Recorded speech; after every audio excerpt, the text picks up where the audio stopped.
From recruiting and consulting firm Riderflex, I'm your host, Steve Urban, and here is your Riderflex podcast episode of the day. Jen Seregos on the Riderflex podcast. How you doing, Jen? I'm doing great. How are you? Doing fine. Thank you for being on the show. I appreciate it. I think My we got pleasure. connected through Colorado Startups, I think, huh? Yes. Yes. Through Ye- Scott. Scott, my partner Scott called you. You know Paul Foley and those guys over there? I'm really actually new to the community, and I joined the group just as a way to try to build my network and meet some Uh, new people, especially during COVID, because I can't do as much in person as I would like. But yeah, so I'm kind of new to the community, to the Colorado business community. So that was kind of the entry point there. Good move. There's your first tip for the listeners. If you want to get involved and meet people, join groups when you move to a new place. Because are you from Texas or California? I am from California. So you grew up in California. Okay. You just worked down in Texas for a while. Is that right? Exactly. Yeah. Well, before we go there though, give me the overview personally. Okay. So you grew up in California. Give me some family stuff. Go for it. Oh man, gosh. Okay. Yeah, born and raised in Southern California, grew up surfing in San Diego. Mhm. When I was in high school, we moved up to Central California, up to Carmel, which is on the coast. Cool. It's probably one of the most beautiful places I've ever been. We have the Big Sur coastline. I don't know if you've been to California, Hmm. Hmm. but it's pretty spectacular. It was a pretty wonderful place to grow up, and just filled with nature and beauty and all the ocean sports. So, yeah, I grew up doing a lot of surfing and running and cycling and all the things that you would expect someone to do growing up on the California coast. And Your folks still there? my dad is in New Jersey, and my mom has passed away. Okay. Uh, Your dad moved to Jersey from California. Why would you do that? No, I'm not slamming New no, Jersey. no, New Jersey totally sucks. My parents are from New Jersey. They were high Uh, school sweethearts, and they married. And as soon as they got married, like the day after they got back from their honeymoon, my dad was like, "We're moving to California," and never looked back. But then after losing my mom, my dad wanted to be closer to family, so he went back to New Jersey. Okay, well, yeah, I get that part. Okay, cool. So, but you went to college in Cali. By the way, any siblings? No, only Okay, child. okay, all Yeah. right, Mm. all right. And you, why? Tell me why you went to California State University in Monterey. Why'd you go there? Well, I didn't originally. I started at Cal Poly in San Luis Obispo, Okay, and I was one of those. I kind of was a bit of a late bloomer in the sense that I was very much a follow the rules kind of a kid. I uh, was one of those kids that never did anything wrong in school, never questioned authority. And okay, I was very, I didn't do drugs, I didn't drink. I think I might have had one shot of alcohol my entire high school oh, wow, career. And so, wow, wow. yeah, I was just a total goody two shoes, for lack of a better term. And anyway, Okay, so when I got into college, I kind of went through my rebel phase, and I mhm. I was just, questioning everything, questioning why teachers were saying things, and I just started really questioning every like authority, questioning everything, and not in like a I'm going to go off and go party and do things like that, but just more in a like what you think that is true. Why do you think that's true? Like, what makes you believe something? What makes a person believe something? So anyway, so I left Cal Poly. I didn't know what I wanted to do. I didn't know what I wanted to study. I didn't have a lot of respect for my teachers, and I just was kind of like, I was in a weird headspace of just questioning everything. And that's why I ended up graduating from Cal State Monterey Bay, because I ended up going home to the Monterey Bay.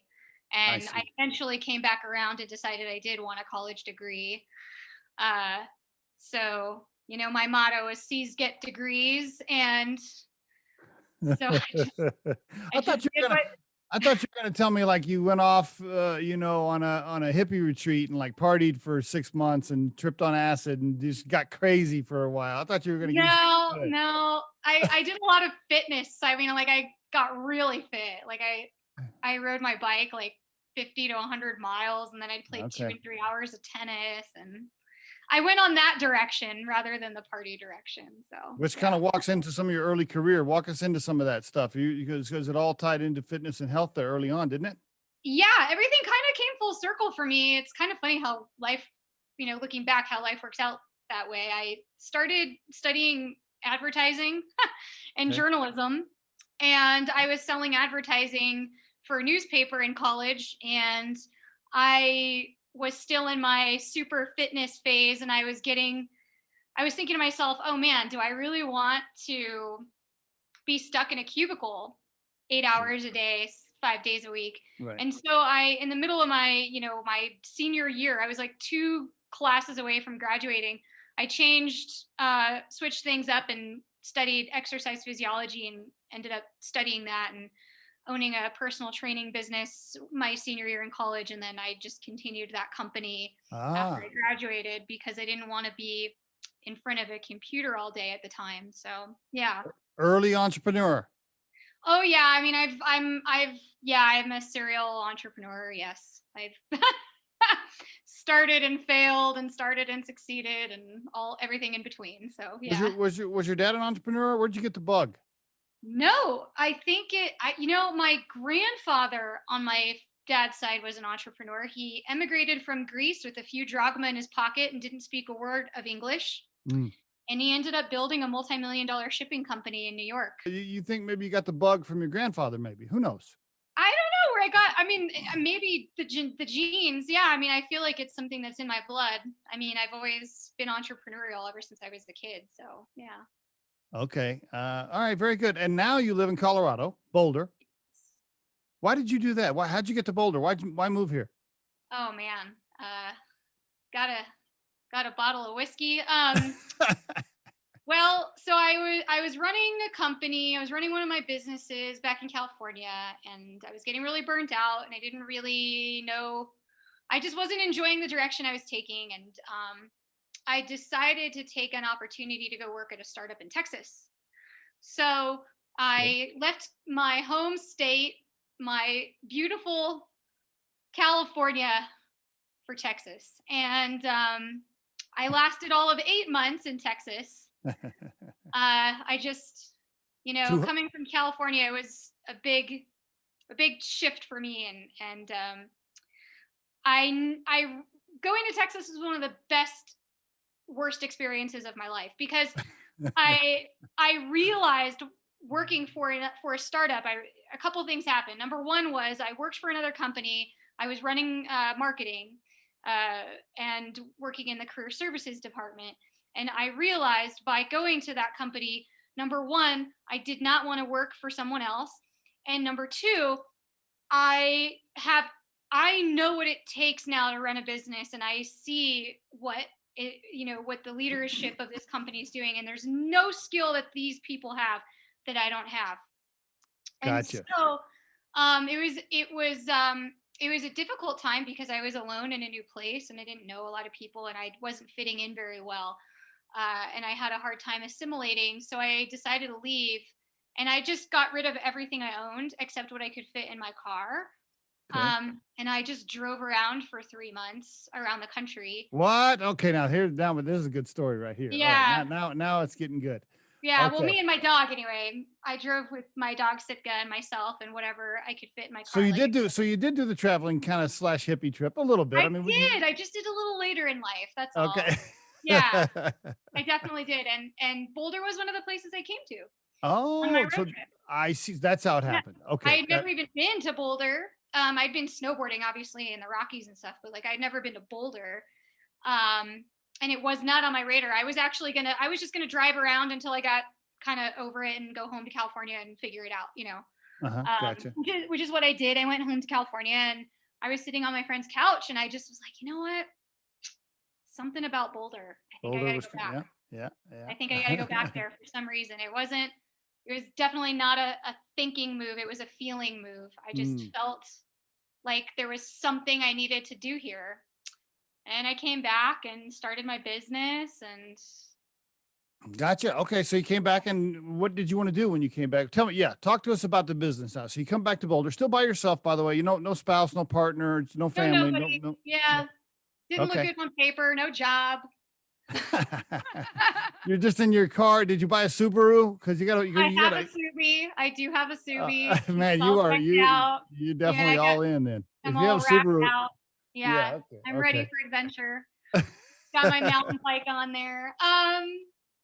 Yeah, so I came back and I worked for a digital marketing company for a couple months. Okay. And I honestly like I had no idea what I wanted to do. I was trading at the time and doing some consulting work for marketing just for cash. Okay. Um, and I I said so when I quit my job in Texas, I said to the universe, I want my next company to find me. I I don't want to try to fit a square peg into a round hole. Mm. I want I just want it to somehow find me. And I left it at that. And I just did odd jobs and consulting gigs and managed some ad campaigns for some clients. All very, nothing organized or structured. It was just whenever somebody needed help with social media marketing or Facebook ads, Okay. I helped them out, and for some people, it was like I wasn't even really making any money. I was just, as a friend, like helping people out. And all of a sudden, what my friend back in California, I was on the phone with her and I was like, I just don't know what I'm supposed to do with my life. And she Uh, said, you've been helping me so much with my marketing. She was like, that really seems like what you should be doing. You're really good at it. And I was like, I don't know, and I kind of poo-pooed it. I was like, I still don't know. I just don't know what I'm doing. And more and more people kept knocking on my door asking me for help, and I kept helping them, and they kept finding a lot of success with the help that I was giving them. And eventually it turned into a company, and and it happened very organically, just like I asked the universe. And it's just been kind of snowballing. I mean, gosh, I haven't done any real marketing for my business outside of just really serving my clients, and that's really what I focus on. Is I just focus on my clients and making sure that they get great results, and caring about the growth of their businesses. And I've been just getting referrals, and that's how it's all come together. Give us the overview of Athena Digital. Just give us the 3-minute elevator pitch. Go for it. Helping companies grow online, less than 3 minutes. Uh, yeah, we run the gamut. We do a bunch of digital marketing for e-commerce and service-based businesses. We help companies grow online, whether you're trying to figure out how to get more organic reach on social media, you want to run paid ads. If you're looking to improve your SEO and Google AdWords, we're all about the digital marketing space. Now, so many of these marketing agencies like this, and there's a ton of them, a lot of them specialize, right? They're like, well, our specialty is SEO, or our specialty is paid ads on Facebook, or our specialty is Google pay-per-click, or whatever. What I hear you saying is you do all of it. Well, I specialize in Facebook. That's my expertise, and that's what I've Okay. focused on for the last 10 years, and that's what I've done, and that's what I know. But as I've grown and I've had clients need those other facets, if you will, of digital marketing and online growth, I've expanded into that space, and I have other people that are experts in those areas that do that work. Are these subcontractors that have their own businesses and you farm that work out to them, or how do you do that? I have a partner, and she's kind of like a subcontractor who does a lot of the SEO and Google AdWords.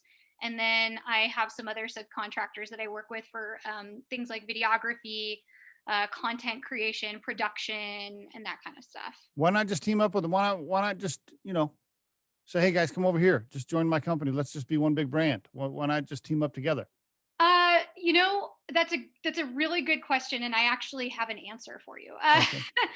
At the phase that I'm at in my business, I've seen such growth in the last 4 months, really, that I'm currently questioning whether or not I want to grow or whether or not I want to stay kind of boutique and small.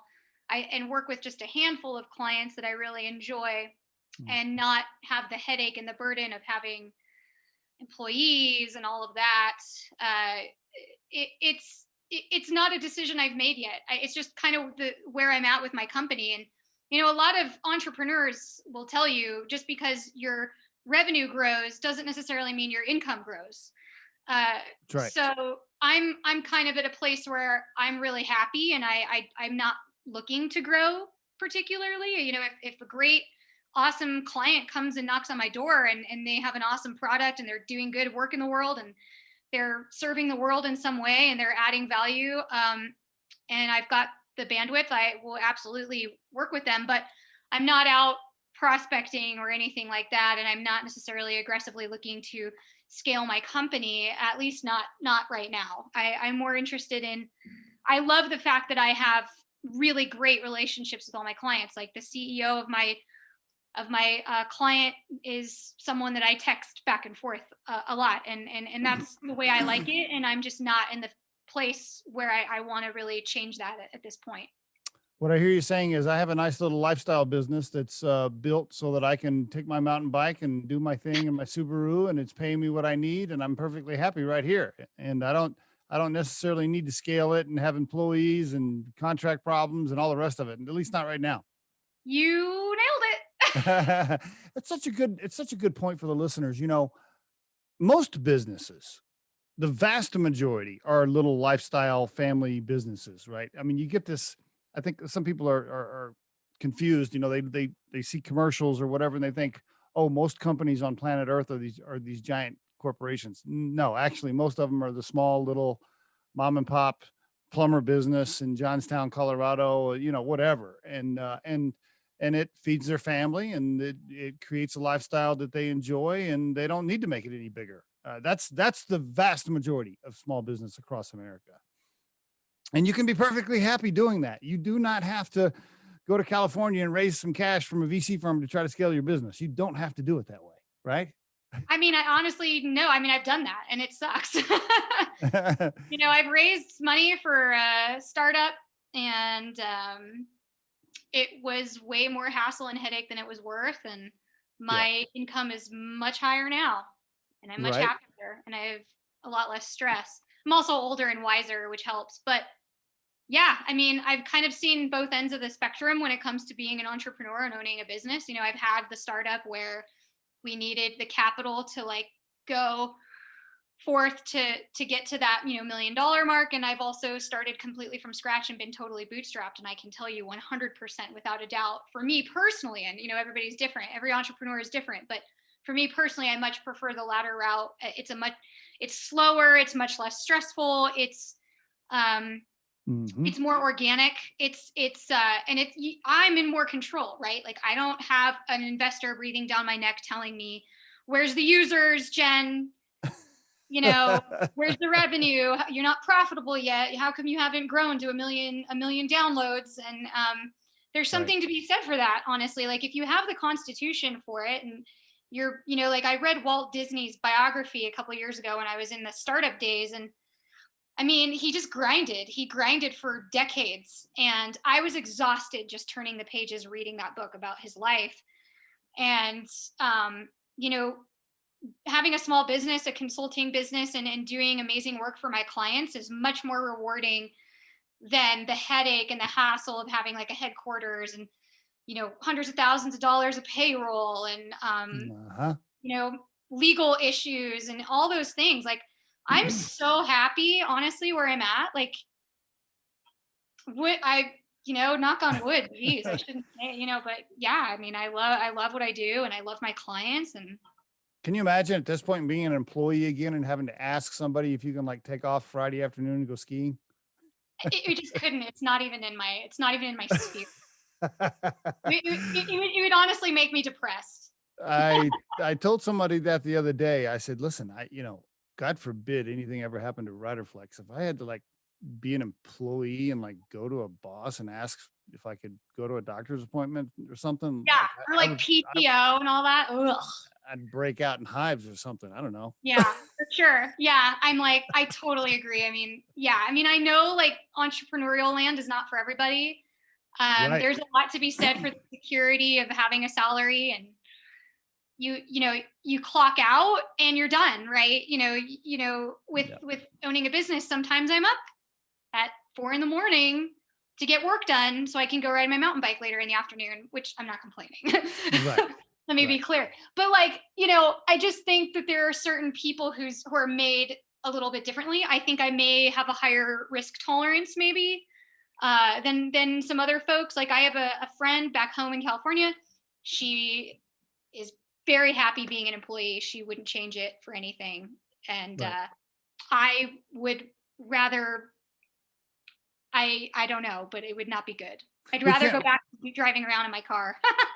Right. We can't all be employees. We can't all be entrepreneurs. It's a nice balance, right? You got to find out what makes you happy. And you're right. Some people want to go in and work 9 to 5 and punch the clock at 5 o'clock and drive away and not think another minute about work. And they want to go to their softball league, and then they want to go home and have dinner, and then they want to watch their little TV show, and they want to go to bed and do it all over again. And that's cool. Hey, if that's what the life you want, that's great.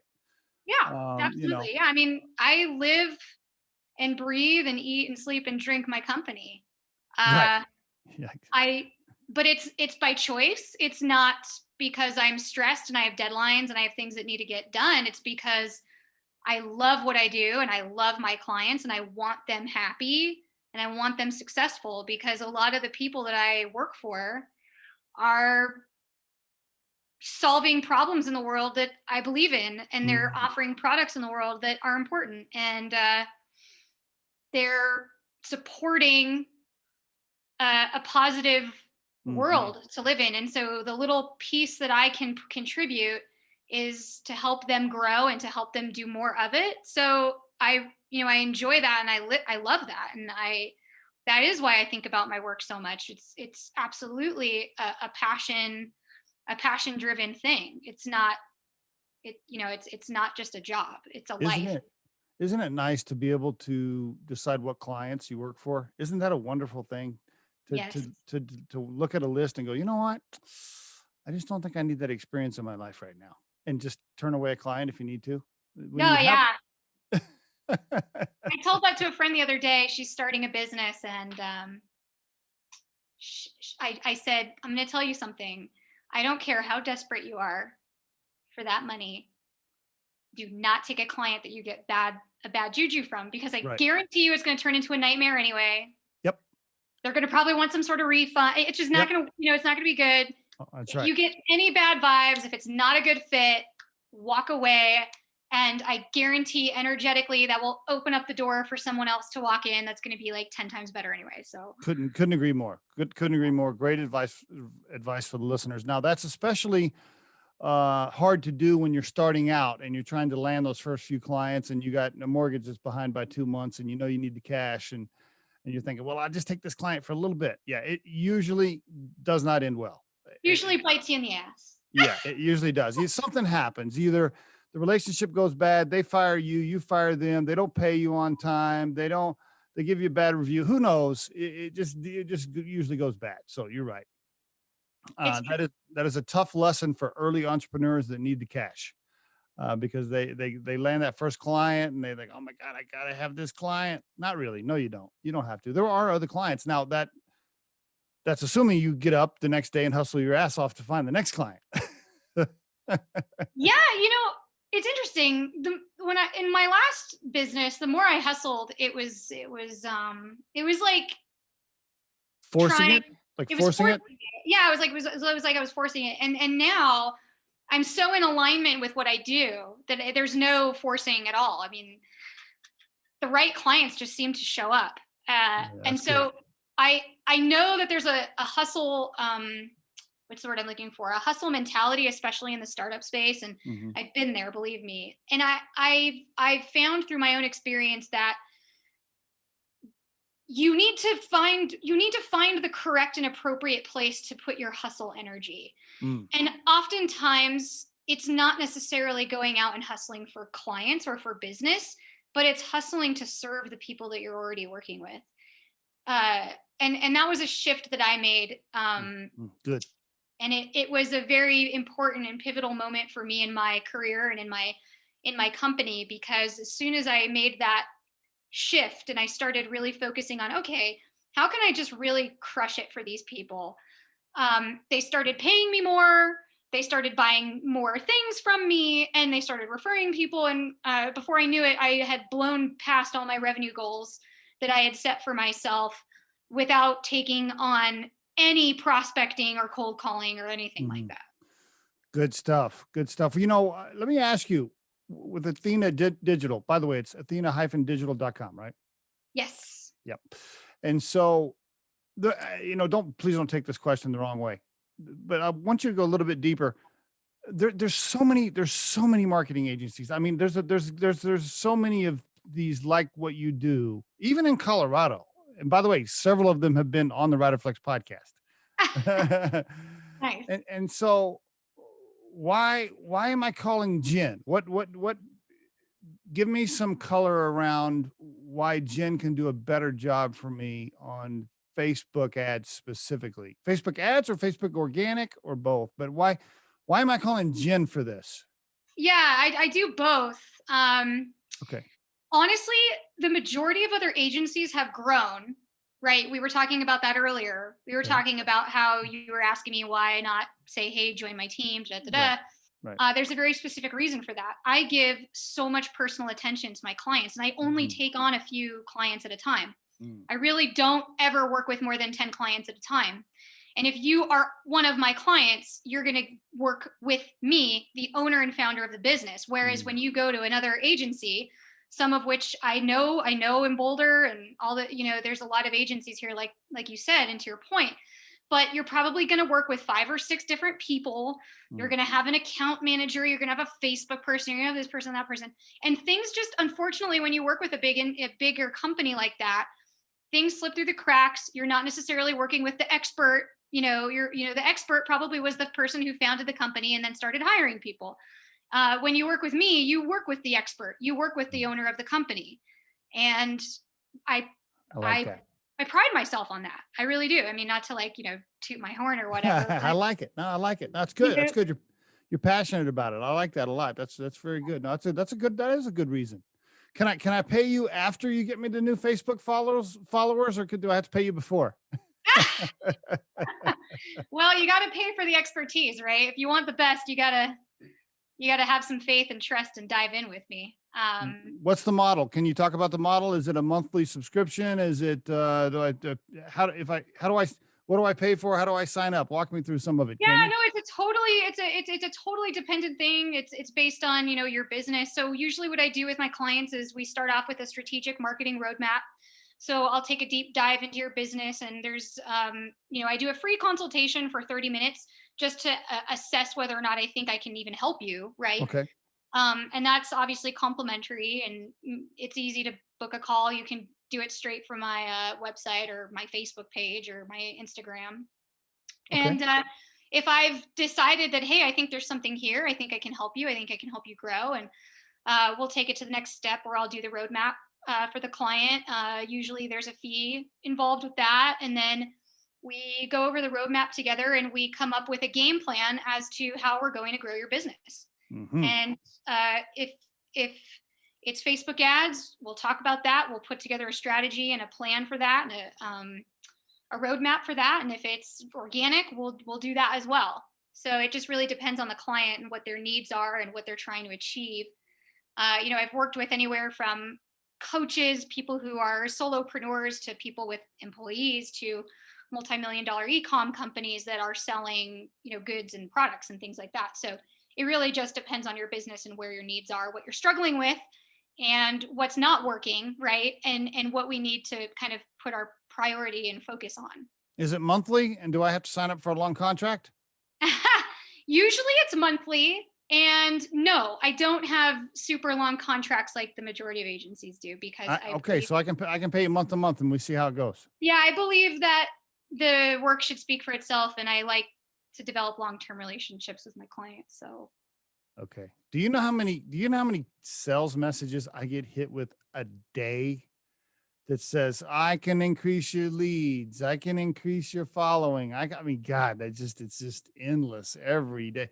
oh my God, I see you own a recruiting firm. We can do this. We can do this. I mean, it's a constant barrage. I get it too. And I'm like, dude, I own a marketing company. You are barking up the wrong tree. If I needed your help, I should not be in business. right. It's like, God, it's just constant. I always ping them back and say, tell you what, I'll pay you for the leads after they come in and it gets us business. How about that? And then they just don't respond. Yeah, I mean, I've done that. Like, when I first started my company, I definitely did that. I worked on commission only. Oh, you did? Really? Wow. Hey, everybody's got to start somewhere. Must have paid off for you.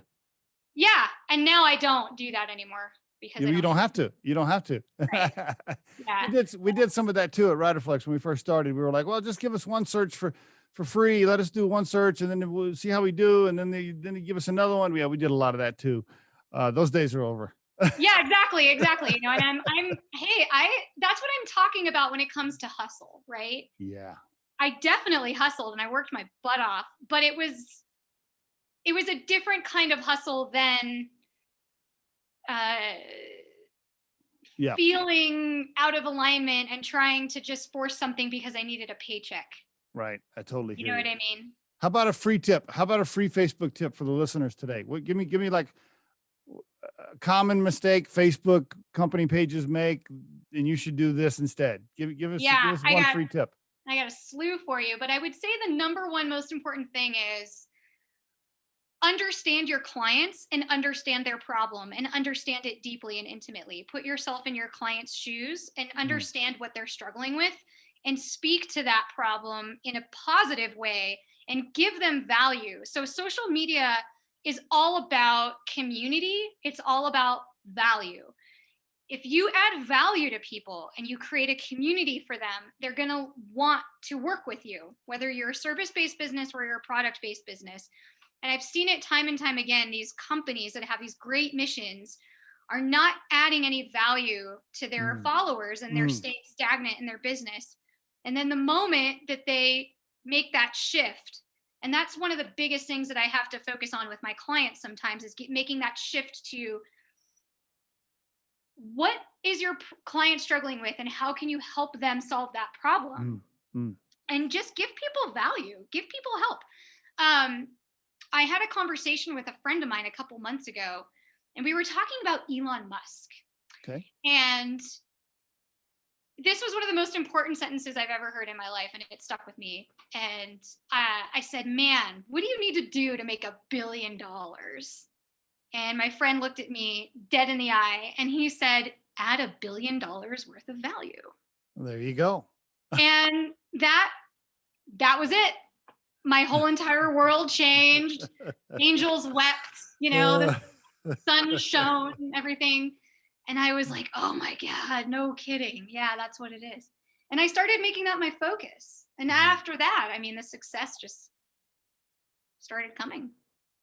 Awesome. Well, I'm super happy for your business, happy for you. And plus I'm happy that you are happy, not just with your business, but personally, it seems like you've created this business for yourself that allows you to have a lifestyle like we talked about that's enjoyable. And that's so important. So many people driving around miserable every day because they're in a situation where they can't do what they want to do in life, whatever it might be. Like you said, I want to be able to take my mountain bike on a Friday afternoon if I want to, and car camp in my Subaru in the mountains in Colorado, or whatever. Heck yeah. Snowboard season is here, so that's happening. So right, yeah. When do the slopes open? I didn't know. I got a Loveland pass this year. I don't think they're opening anytime. Maybe a couple more weeks. Couple more weeks. I don't do early season anymore. I don't. Is it too crowded early on, or it's just not good? Not very good. I'm not gonna spend an hour driving to go on man-made snow. I'll wait. I'm spoiled. Yeah, that's it. I've had too many Bluebird powder days to wait in line to ride on ice or slush.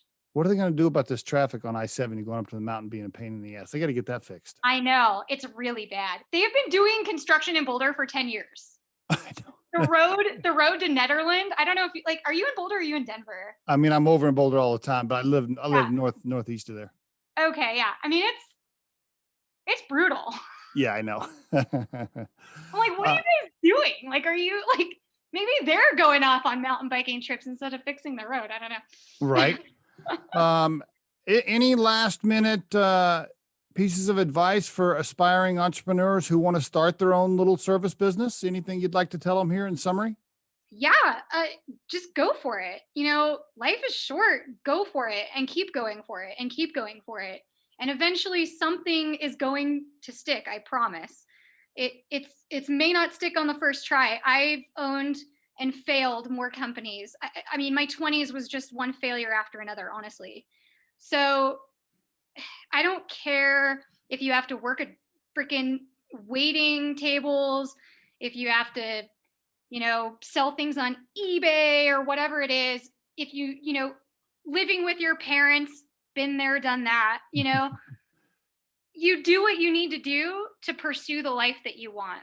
Even if you're Mm, not 100% clear on what that even is, it's a feeling. It's a feeling. For me, it was always about freedom. That's been my driving force and what I think has made me uh, get knocked down and get back up every single time, because I know that for me, it's the freedom. mm. And for other aspiring entrepreneurs, it might not be freedom. It might be, I really believe in this product and I really believe it's going to make the world better. Whatever it is, it doesn't matter. Like, just keep going. Get up every day and keep going. That's all I can say. Get that resiliency muscle built, get some backbone and just get after it. Is there anything you would do differently if you could call yourself back when you were 21 coming out of college? If you could tell her anything to do differently, would you tell her? You know, Absolutely. I would say go travel more. Go have travel more. more, do that 3-month trip sooner and make it Yeah. longer. Go on that trip to Whistler that your friend invited you to and you didn't end up going, so you had to like do some sort of stupid paper or something. My gosh. Like, go to Whistler. I mean, come on. Right. Like, We didn't get into the details about that 3-month camping trip. That's a different episode. That's a yeah. different. Okay. So Athena-digital.com, right? Yes. Jen Seregos will help you out. She'll not only increase your Facebook followers and help you with Facebook paid advertising, but she has friends that can help you in all those other areas we mentioned too, right? SEO, whatever, Yep. all that Yep. good stuff. Content creation, all those things. Thank you for being on the Riderflex podcast, Jen. Appreciate it. Thank you, Steve. It's been a pleasure. If you think today's tip or guest interview can help someone you know, please share this with them. If you've enjoyed today's episode, please subscribe to our channel and hit the like button. If you're listening on YouTube, don't forget to hit that little bell next to the subscribe button so you can be notified when we release a new episode. Our show features entrepreneurs, business executives, and the stories behind how they got there, as well as daily tips on career advice and job interviews. You can visit riderflex.com to learn more about us and get information on the recruiting and consulting services we provide. Thanks so much for listening and have a great day.